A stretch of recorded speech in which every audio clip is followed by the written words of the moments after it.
Hey, what's going on, everybody? Some of you may have seen my previous video, the top 8 player interviews at the Riverside PTC for this UFS card game, and you may have seen me in that video. I went undefeated in Swiss with this Vincent Grey deck, and all of the other players were kind of name-dropping me, like, I don't want to face Shane, I don't want to play against that Vincent Grey deck, and I figured I would show the deck and just kind of explain what it does and why it's so good. And even if you don't play this card game, I'm pretty sure everybody who watches my channel is a gamer, so I'm pretty sure that you'll be able to understand why this deck is so good even if you don't play the game, because we still have that gamer mentality. So let's go over Vincent Grey's abilities. His first ability is an enhance ability, so you play it during an attack, and the cost is to make a control check against a difficulty of 5, and if successful, your opponent removes the top card of their deck from the game. This attack gets plus X damage, X equals the difficulty of the revealed card. The difficulty is the number in the top left-hand corner. And it also says that you may commit 1 foundation in your staging area to play this ability while committed.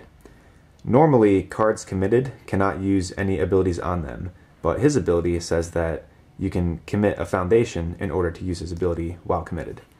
So that's pretty cool.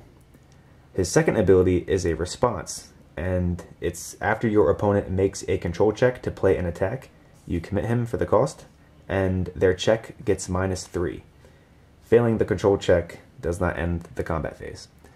So basically, when my opponent plays an attack, let's say they play an attack with a difficulty of 4, and they check a 3, I can commit Vincent Grey to give that check -3, so they checked a 0.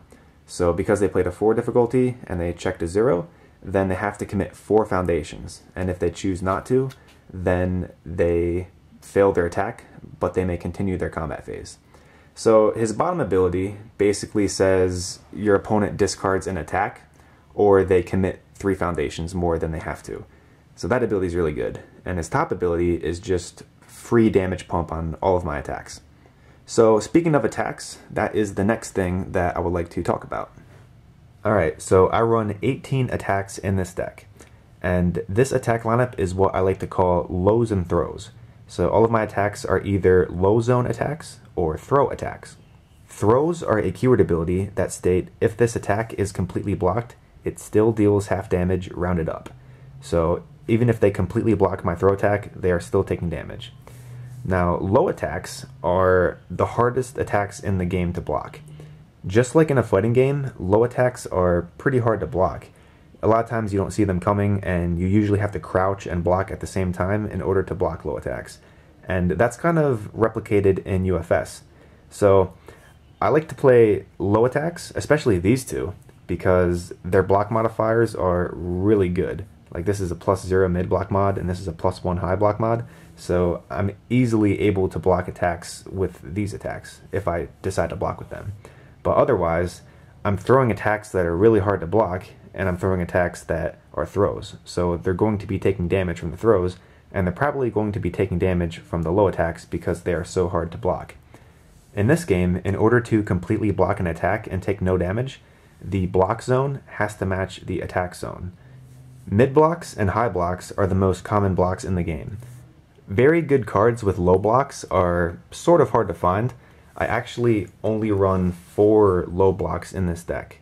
And this low block, for example, is just a foundation that does not have an ability. It's just a 1 difficulty spam foundation is what we call them.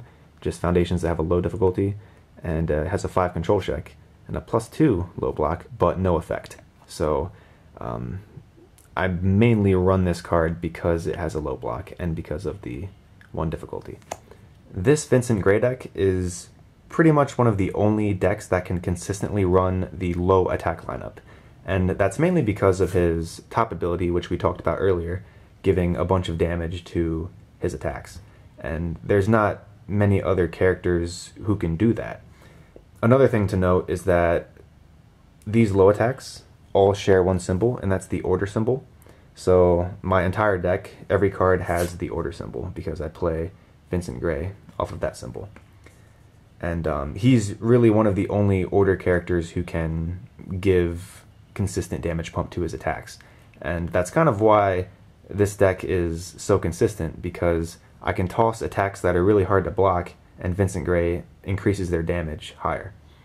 The foundations are also another reason why this deck has a really good time at winning. The order symbol has a lot of tools, and it's sort of the proper blend of offense, defense, and control. For example, let's talk about this card, Inner Struggle.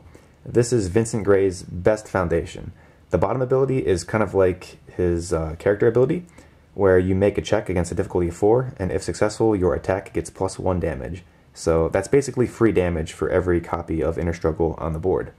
And the top ability is a response, where after your opponent removes any number of cards from the game, you commit it and you draw 1 card. So Vincent Grey's top ability removes a card from the top of the opponent's deck. So at any time you use Vincent Grey's ability, you can commit Inner Struggle and draw a card.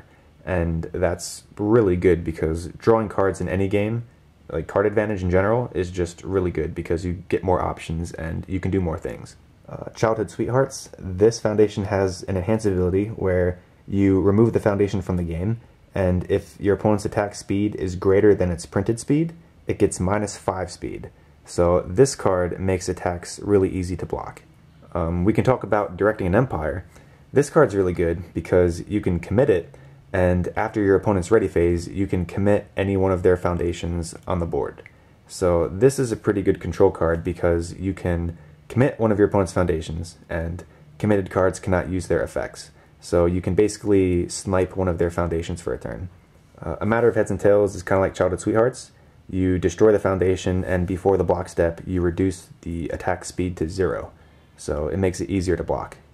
Another foundation we can talk about is Contacting Hydron. This card basically lets you draw an extra card at the start of your turn. So it pretty much increases your character's hand size by 1. And that's really good because it gives you more options in your hand. The Out of Control Giant is another really good card on defense. The top ability, you commit it, and this attack gets -X damage. X equals the control of the attack. And most attacks have a 3 control, so this card, you can commit it and give any attack -3 damage. Or the bottom ability is First Enhance. You remove it from the game and you reduce the attack's damage to 0. And that's also really good because my opponent could play an attack that starts at 8 damage, and I can first bring it down to 0 damage. So yeah, all in all, this deck is just really solid. One of the best things about this deck is that it's actually really cheap to build. In general, UFS is a very cheap card game, but this is a tournament deck that costs probably $65, I would say. The most expensive card in this deck is Hyperbomb, but it can easily be replaced with an attack from the Vincent Grey starter deck, Psychic Upper. And it's pretty much the same thing. It's a low attack for 5 damage, but it has a low block. So putting this in the deck with a low block actually increases your chances of surviving against decks that play all low attacks, such as this one. But yeah, this is just the deck that I've been working on for the past 3 months or so, and it's rewarded me really well, and I've had a lot of fun with it. And I figured I would just share it. As always, I would like to thank you for watching my video. Leave a comment if you wish. I read all of them, and I'll catch you guys next time. Bye.